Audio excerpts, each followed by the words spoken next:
سورۃ الاحقاف کی ابتدائی آیات۔ الحمدللہ وکفی والسلام علی عبادہ الذین اصطفی، خصوصاً علی سید الرسل وخاتم الانبیاء وعلی آلہ واصحابہ الاتقیاء۔ اما بعد فاعوذ باللہ من الشیطان الرجیم، بسم اللہ الرحمن الرحیم۔ حامیم تنزیل الکتاب من اللہ العزیز الحکیم۔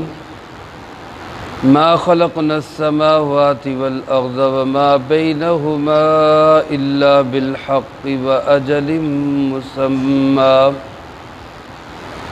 والذین کفروا عما انذروا معرضون۔ قل رأيتم ما تدعون من دون الله أروني ماذا خلقوا من الأرض أم لهم شرك في السماوات ائتوني بكتاب من قبل هذا أو أثارة من علم إن كنتم صادقين۔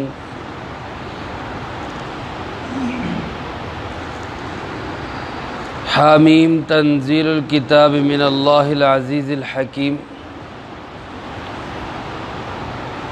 یہ حروف مقطعات میں سے ہے، اس سے اللہ رب العالمین کی مراد کیا ہے اللہ ہی بہتر جانتے ہیں۔ تنزیل الکتاب، اس کتاب کا اتارنا ہے، من اللہ العزیز الحکیم، اس اللہ کی جانب سے جو غالب بھی ہے، حکمتوں والا بھی ہے۔ ما خلقنا السماوات والارض وما بینہما، ہم ہی نے پیدا کیا آسمانوں کو بھی اور زمین کو بھی اور جو کچھ اس کے درمیان ہے اس سب کو بھی، الا بالحق واجل مسمى، ایک حقیقت بنا کر اور ایک وقت مقرر کے لیے۔ والذین کفروا عما انذروا معرضون، اور وہ لوگ جو کافر ہیں وہ جس چیز سے ان کو ڈرایا جاتا ہے اس سے لاپرواہی برتتے ہیں۔ قل ارأیتم ما تدعون من دون اللہ، آپ فرما دیجئے کہ ذرا بتاؤ جن کو تم پکارتے ہو اللہ کے سوا، ارونی ماذا خلقوا من الارض، مجھے دکھاؤ تو صحیح کہ انہوں نے کیا پیدا کیا زمین میں۔ ام لہم شرک فی السماوات، یا ان کی کوئی شراکت داری ہے آسمانوں کے بنانے میں۔ ایتونی بکتاب من قبل ھذا، لاؤ میرے پاس کوئی کتاب جو اس سے پہلے کی ہو، او اثارۃ من علم، یا کوئی علم کا نشان، ان کنتم صادقین، اگر تم سچے ہو۔ ادھر صاد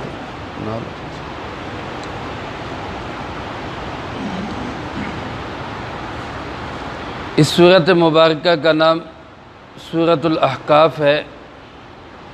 احقاف حقف کی جمع ہے، اور حقف عربی زبان میں کہتے ہیں ریت کے ٹیلے کو۔ اس سورۃ مبارکہ کے تیسرے رکوع کے اندر اللہ پاک نے قوم عاد کا ذکر کیا ہے، اور قوم عاد جزیرۃ العرب یمن کے جن علاقوں میں واقع تھی وہاں ریت کے بڑے بڑے ٹیلے تھے، بڑے صحرا تھے ریت کے، اس لیے ان کو اس لفظ سے ذکر کیا گیا کہ اللہ پاک نے اس احقاف والی قوم کے ساتھ کیا کیا۔ اسی نسبت سے اس سورۃ مبارکہ کا نام سورۃ الاحقاف ہے۔ بقول رئیس المفسرین حضرت عبداللہ ابن عباس رضی اللہ تعالیٰ عنہما، یہ سورۃ مبارکہ مکی سورت ہے، یعنی آپ صلی اللہ علیہ وسلم کی ہجرت کے سفر سے پہلے یہ صورت نازل ہوئی، اور ترتیب کے لحاظ سے اس وقت 46ویں صورت کا درس ہم شروع کرنے جا رہے ہیں۔ اللہ پاک قبول فرمائے اور آسانی سے تکمیل فرمائے۔ اور نازل ہونے کے اعتبار سے اس صورت کا نمبر 66واں ہے۔ علماء نے لکھا ہے سورۃ الجاثیہ کے بعد اکٹھے ہی ترتیب سے یہ صورتیں نازل ہوئی۔ آیات اس صورت مبارکہ کی 35 ہیں اور 4 رکوعوں پہ یہ صورت مشتمل ہے۔ جس طرح دوسری صورتیں جو حامیم کے لفظ سے شروع ہوئیں، یہ بھی اسی طرح حامیم کے لفظ سے شروع ہوئی، اور یہ حامیم کے لفظ سے شروع ہونے والی 7ویں اور آخری صورت ہے۔ حامیم کے لفظ سے شروع ہونے والی صورتیں جو قرآن کریم میں ہے ان کی تعداد 7 ہے، اور ان کو حوامیم 7 کہا جاتا ہے۔ 7 صورتیں جو حامیم کے لفظ سے شروع ہوتی۔ حضرت عبداللہ ابن مسعود رضی اللہ تعالیٰ عنہ ارشاد فرماتے کہ یہ جو حوامیم 7 ہے، حامیم سے شروع ہونے والی 7 صورتیں ہیں، یہ لباب القرآن، پورے قرآن کریم کا خلاصہ ہے۔ یعنی قرآن کریم کا اگر نچوڑ نکالا جائے، خلاصہ نکالا جائے اور اس کو چند صورتوں کے اندر بیان کیا جائے تو وہ 7 صورتیں ہیں جو حامیم کے لفظ سے شروع ہوتی۔ ان صورتوں کے اندر بنیادی طور پہ اللہ رب العالمین نے اپنی توحید کو بیان کیا۔ اللہ ایک ہے، اس کا کوئی ساجی اور شریک نہیں ہے۔ آپ بھی میرے ساتھ مل کے کہہ دیں، اللہ ایک ہے، اس کا کوئی ساجی اور شریک نہیں ہے۔ یہ عقیدہ توحید ہے۔ دوسرے نمبر پہ عقیدہ رسالت، جناب محمد کریم صلی اللہ علیہ وسلم اللہ کے نبی ہے اور آخری نبی۔ یہ بھی آپ فرما دیجیے، آپ صلی اللہ علیہ وسلم اللہ کے نبی ہیں اور آخری نبی ہیں۔ نمبر 3، قرآن کریم اللہ کی سچی اور آخری کتاب ہے۔ اور نمبر 4، عقیدہ آخرت، مرنے کے بعد دوبارہ جی اٹھنا اور اللہ کے سامنے پیش ہونا۔ یہ 4 مضامین خصوصیت کے ساتھ ان صورتوں میں جو حوامیم 7 کہلاتی ہے، ان میں یہ بیان کیے گئے۔ چنانچہ اسی تسلسل کے ساتھ اس صورت مبارکہ میں بھی یہی 4 مضامین ہیں۔ البتہ اس میں قوم عاد کا بھی ذکر ہے، اور اسی طرح اس صورت مبارکہ کے اندر اللہ رب العالمین نے والدین کے ساتھ اچھے سلوک کا بھی ذکر کیا ہے۔ والدین کا حق اللہ کے بعد سب سے بڑا حق ہے۔ اللہ پاک فرماتے اس صورت مبارکہ کے آغاز میں حامیم، ان حروف کے متعلق پہلے بھی عرض کر چکا ہوں کہ مختلف مفسرین کرام رحمہم اللہ نے اپنے اپنے ذوق کے مطابق مختلف باتیں ارشاد فرمائی، لیکن سب سے بہترین بات جو علامہ جلال الدین سیوطی رحمۃ اللہ علیہ نے لکھی ہے کہ یہ حروف متشابہات میں سے ہے۔ قرآن کریم کی کچھ آیات محکمات ہیں، کچھ متشابہات ہیں۔ متشابہات کے متعلق ہمارا کام کیا ہے کہ ہم کہیں کہ کل من عند ربنا، یہ سب ہمارے رب کی طرف سے، ہمارا اس پہ ایمان ہے۔ باقی اس کی حقیقت کیا ہے، اس کا مطلب کیا ہے، مفہوم کیا ہے، اس کی نہ تو تفصیل اللہ پاک نے بیان فرمائی، نہ جناب محمد کریم صلی اللہ علیہ وسلم نے بیان فرمائی، نہ ہمیں اس کی تفتیش میں اور کھود کرید میں لگنے کی کوئی ضرورت ہے۔ بس ایمان رکھیں کہ اللہ کی طرف سے یہ آیت اتری ہے، قرآن کریم کا حصہ ہے۔ حقیقت کیا ہے، مفہوم کیا ہے، معنی کیا ہے، اللہ جانے، یا اللہ کا محبوب جانے۔ بعض حضرات فرماتے کہ یہ اللہ اور اس کے محبوب صلی اللہ علیہ وسلم کے درمیان کوئی راز کی بات ہے، کوڈ ورڈز ہے، لہذا اس کی تفتیش میں کھود کرید میں لگنے کی ضرورت نہیں۔ یہی کہا جائے کہ ان حروف سے اللہ رب العالمین کی مراد کیا ہے، اس کو اللہ ہی بہتر جانتے ہیں۔ سورتوں کے شروع میں شاید یہ حروف اس لیے بھی لائے جاتے ہیں کہ انسان پہلے اپنی نادانی اور جہالت کا اقرار کرے، یہ اعتراف کرے کہ میں کچھ نہیں جانتا، میرا علم ناقص ہے، میرا علم کمزور ہے۔ سب سے بڑا علم اللہ رب العالمین کا علم ہے، جس کی کوئی حد اور انتہا نہیں۔ پھر اس کے بعد انسان قرآن کریم کو پڑھے گا، سنے گا، اس پہ غور و فکر کرے گا، تو قرآن کریم انسان کے دل کے بند دروازوں کو کھول دے گا، اس کو ہدایت ملے گی۔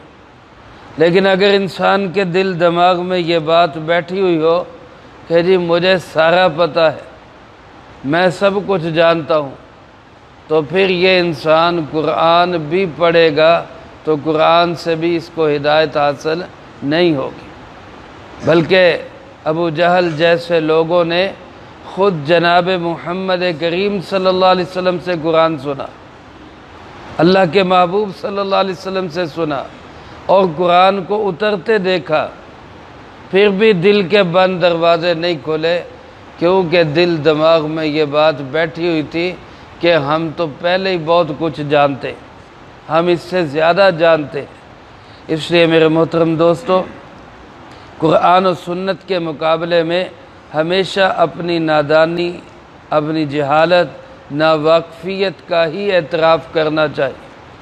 اللہ پاک فرماتے ہیں تنزیل الکتاب، یہ کتاب اتاری گئی ہے۔ تنزیل اور نزول دو لفظ استعمال ہوئے۔ نزول کا معنی کسی چیز کا اکٹھا اتارنا، اور تنزیل کا معنی ہوتا ہے کسی چیز کا تھوڑا تھوڑا کر کے اتارنا۔ قرآن کریم اکٹھا بھی اترا ہے، لوح محفوظ سے آسمان دنیا تک۔ لوح محفوظ جو اللہ رب العالمین کے پاس کتاب ہے، اس سے آسمان دنیا تک قرآن کریم اکٹھا آیا ہے۔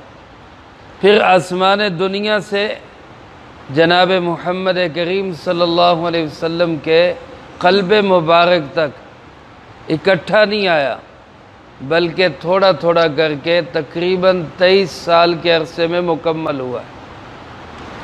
یہ تھوڑا تھوڑا کر کے کیوں اتارا گیا؟ یہ خود کافروں نے سوال کیا، قرآن کریم نے اس کو نقل کیا ہے، لولا نزل علیہ القرآن جملۃ واحدہ، یہ قرآن کریم اکٹھا کیوں نہیں اتارا گیا؟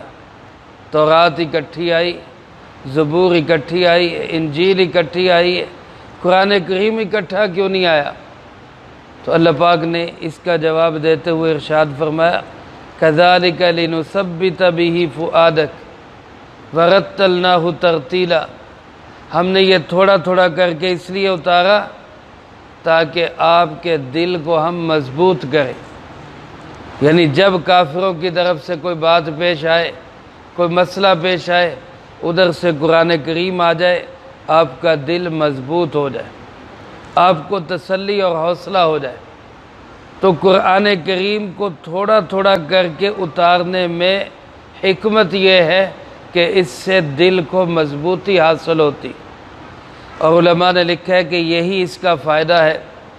اگر قرآن کریم انسان روزانہ تھوڑا تھوڑا پڑھتا رہے تو اس سے دل مضبوط ہوتا ہے، پریشانیاں ختم ہوتی ہیں، انسان کے دل کو حوصلہ اور سکون ملتا ہے جب انسان روزانہ تھوڑا تھوڑا قرآن کریم کی تلاوت کرتا ہے اور سمجھ کر پڑھے، تو پھر تو کیا ہی بات ہے، پھر نور علی نور ہے، پھر اور ہی زیادہ فائدہ ہوتا ہے۔ میرے محترم دوستو، اللہ کا شکر ادا کرے، اللہ نے ہمیں قرآن کریم جیسی عظیم دولت سے نوازا ہے۔ سب کہہ دے الحمدللہ، اللہ ہمیں اس کی قدر کی توفیق نصیب فرمائے۔ تو فرمائے یہ کتاب، اس کا اتارنا، اس کو اتارا گیا ہے کس کی طرف سے؟ من اللہ، اللہ کی طرف سے۔ مشرکین عرب اکثر یہ آپ صلی اللہ علیہ وسلم کو کہا کرتے کہ جی یہ کوئی نہیں، اللہ نے نہیں اتارا، یہ اس نے خود بنایا، یہ اس نے خود بنایا۔ تو پہلی بات تو قرآن کریم کی سچائی اور حقانیت اللہ نے واضح کی کہ یہ کسی انسان کا کلام نہیں، یہ کس کا کلام ہے؟ اللہ کا کلام، من اللہ، اللہ کی طرف سے آیا۔ پھر اللہ بھی وہ العزیز جو غالب ہے، الحکیم جو حکمتوں والا ہے۔ العزیز کہہ کے اشارہ اس طرف کر دیا کہ یہ ایک قانون ہے، ضابطہ حیات ہے، زندگی گزارنے کا طریقہ ہے، اور انسان کو زندگی گزارنے کا طریقہ وہی بتا سکتا ہے جو انسان پہ غالب ہو، جس کا انسان کے اوپر قبضہ ہو، جو انسان کی طبیعت، سرشت اور فطرت کو جانتا ہو۔ دیکھو میرے دوستو، لوگ کہتے ہیں کہ جی ہم مل کے قانون بنا لیتے، ہم مل کے دماغ لڑا کے سوچ کے کوئی قانون بنا لیتے، جیسے یورپ اور امریکہ والے وہ کرتے ہیں کہ جی ہمارے اپنے عقل مند انسان وہ مل کے کوئی قانون بنا لیتے، پھر اس پہ چلتے۔ ایک انسان قانون بنائے، ایک انسان کے لیے انسان کو پیدا کرنے والا قانون بنائے، تو ہمیں پیدا کرنے والا ہمیں زیادہ جانتا ہے یا ہم خود کو زیادہ جانتے؟ ظاہر بات ہے کہ جس نے ہمیں بنایا ہے وہ ہمارے متعلق زیادہ بہتر جانتا ہے۔ تو جو ضابطہ، جو قانون اس نے ہمیں دیا ہوگا، یقیناً وہ بہت ہی عمدہ اور بغیر غلطی کے قانون ہوگا، اور اس قانون پہ سب کو چلنا ہوگا۔ پھر وہ غالب بھی ہے اور اس کے ساتھ ساتھ حکیم بھی ہے کہ اس کے قانون کے اندر بڑی حکمت ہے۔ اس کے بعد اللہ پاک اپنی توحید کا ذکر کرتے ہوئے ارشاد فرماتے، یہ جتنے آسمان ہیں ان کو بنانے والا کون ہے؟ یہ جتنے زمینیں ہیں ان ساری زمینوں کو بنانے والا کون ہے؟ اللہ ہے۔ وما بینہما، آسمان و زمین کے درمیان جتنی چیزیں ہیں، فلکیات ہے، سورج چاند ستارے ہے، کہکشائیں ہے، اوپر کی چیزیں ہیں، زمین کے نیچے اور اندر کی چیزیں ہیں، ان ساری چیزوں کو بنانے والا بھی کون ہے؟ اللہ ہے۔ اور اللہ پاک فرماتے ہیں ہم نے یہ جو سارے آسمان بنائے، ساری زمینیں بنائی، ان کے درمیان کی چیزیں بنائی، آسمان کے نیچے، زمین کے اوپر ساری چیزوں کو بنایا، یہ کوئی ڈرامہ تو نہیں بنایا، یہ کوئی تھیٹر تو نہیں ہے، یہ کوئی کھیل تماشا تو نہیں ہے۔ اللہ فرماتے الا بالحق، یہ ہم نے ایک سچائی ہے، حقیقت بنائی ہے، یہ کوئی محض تماشا نہیں ہے کہ چند دن جو ہے وہ تمبو سجائے اور اس کے بعد جو ہے وہ توڑ پھوڑ کے اپنی گاڑیوں پہ رکھے اور آگے چلے گئے۔ یہ لکی رانی سرکس نہیں ہے کہ جہاں میلہ لگا وہاں لگا لی اور چند دن دکھائی اور پھر آگے چلے گئے، نہ کوئی مقصد، نہ کوئی کام، نہ کوئی ٹارگٹ۔ یہ تفریح نہیں، اللہ پاک فرماتے ہیں یہ حقیقت ہے، سچائی ہے، اور اجل مسمى، یہ ایسا بھی نہیں کہ یہ ہے اور کبھی ختم نہیں ہوگا، بلکہ فرمائے اس کا بھی ایک مدت طے ہے، اس کی ایک ایکسپائری ڈیٹ ہے، ایک وقت آئے گا زمین و آسمان ختم ہو جائیں گے، اور اس وقت کو جاننے والا کون ہے؟ اللہ۔ قیامت کا وقت آئے گا، آسمان فتحت السماء فکانت ابوابا، آسمان کھل جائے گا، دروازے ہو جائیں گے۔ وَإِذَا السَّمَاءُ كُشِطَتْ، اللہ فرماتے جب ہم آسمان کی کھال ادھیڑ دیں گے، آسمان کھل جائے گا، سورج بے نور ہو جائے گا، اِذَا الشَّمْسُ كُوِّرَتْ، سورج کو لپیٹ دیا جائے گا، اور چاند ستارے سب توڑ پھوڑ کے اللہ سمندروں میں پھینک دے گا۔ یہ سارا جہان، اس کا ایک وقت مقرر ہے جس پہ جا کے یہ ختم ہو جائے گا۔ اللہ پاک فرماتے جب یہ بنایا ہے، اللہ نے بنایا ہے، پھر اس کو ختم بھی کرنا ہے، تو اس کا کوئی نہ کوئی مقصد بھی تو ہے۔ کیسے بلا مقصد بنا دیا۔ اور وہ مقصد کیا ہے؟ وہ مقصد یہ ہے کہ انسان اس دنیا میں جا کے اللہ کو کتنا یاد رکھتا ہے، اللہ کے احکامات کو کتنا سامنے رکھتا ہے، اللہ کے پیغام کی کتنی پرواہ کرتا ہے۔ فرمایا والذین کفروا، جو لوگ کافر ہیں، اما انذروا معرضون، یہ تو اللہ کے پیغام کی پرواہ نہیں کرتے، اعراض کرتے، نظر انداز کرتے۔ میرے محترم دوستو، رات میں غور کر رہا تھا، قرآن کریم پہ اگر غور کیا جائے تو سب سے بڑا جو گناہ سامنے آتا ہے، سب سے بڑا گناہ جس پہ اللہ پاک کو سب سے زیادہ ناراضگی ہے اور جس کا اللہ نے بار بار تذکرہ کیا ہے، وہ ہے لاپرواہی، غفلت، یعنی اس بات کی پرواہ نہ ہونا کہ کوئی ہمیں بنانے والا بھی ہے، کسی نے ہمیں پوچھنا بھی ہے، کسی نے ہمارا حساب بھی کرنا ہے، اس کی پرواہ نہ ہونا، یہ سب سے بڑی غفلت اور اللہ کے نزدیک سب سے زیادہ غصہ دلانے والی بات یہی ہے۔ دنیا میں بھی اگر ہمارا کوئی ملازم ہو اور وہ غلطی اس سے ہو جائے، لیکن وہ غلطی کے بعد فوراً کہہ دے جی سر جی غلطی ہو گئی، معذرت خواہ ہوں، تو کوئی سنگ دل ہی ہوگا جو پھر بھی کہے کہ نہیں سزا ملے گی، ورنہ جس کے دل میں ذرا سا بھی انسانیت کی ہمدردی ہوگی یا ذرا سا بھی وہ کسی شریف خاندان سے تعلق رکھتا ہوگا اور وہ ایک اچھا انسان ہوگا تو وہ کہے گا کہ چلو کوئی بات نہیں، غلطی ہے ہو جاتی ہے، کوئی بات نہیں۔ اللہ رب العالمین تو سارے کریموں میں سب سے کریم ہے، اللہ کو بھی اسی بات سے خوشی ہوتی ہے کہ انسان سے غلطی ہو جائے تو فوراً معذرت کر لے، پرواہ تو کرے میری، لیکن جو لاپرواہ ہو جائے کہ جی کچھ نہیں ہوتا، دیکھی جائے گی، یہ جو لاپرواہی کی زندگی ہے، غفلت کی زندگی ہے، اللہ پاک کو سب سے زیادہ یہ ناپسند ہے۔ اور کافروں کی اسی حالت کا اللہ نے ذکر کیا کہ اما انذروا، جس چیز سے ان کو ڈرایا جاتا ہے، یعنی جو پیغام ان کو دیا جاتا ہے، یہ اس سے لاپرواہی برتے۔ اور سب سے بڑی لاپرواہی کیا ہے؟ اللہ کے ساتھ شرک کرتے، دوسروں کو شریک بناتے، کوئی بتوں کو سجدہ کر رہا ہے، کوئی درختوں کو سجدہ کر رہا ہے، کوئی سورج چاند ستاروں کو پوج رہا ہے، کسی نے کوئی مخصوص جانور بنا لیے، کسی نے گائے بنا لی، کسی نے گھوڑا بنا لیا، کسی نے مخصوص نشان بنا لیے، کوئی صلیب کا پجاری بن گیا، کسی نے کوئی اور چوکھٹ اور آستانہ بنا لیا، اور جو کام اللہ سے کہنے چاہیے وہ ان سے کہے جا رہے، اولادیں مانگی جا رہی، عزتیں مانگی جا رہی، دولتیں مانگی جا رہی، یہ سارے اختیارات کس کے ہاتھ میں ہے؟ اللہ کے۔ مشکل کشا کون ہے؟ حاجت روا کون ہے؟ اور بگڑی بنانے والا کون ہے؟ اور مسئلے حل کرنے والا کون ہے؟ ہمارا عقیدہ ہے کہ بیٹیاں بیٹے دینے والا بھی صرف کون ہے؟ عزت و ذلت کا مالک، عروج و زوال کا مالک، نفع نقصان کا مالک، موت و حیات کا مالک صرف اور صرف کون ہے؟ اللہ ہے۔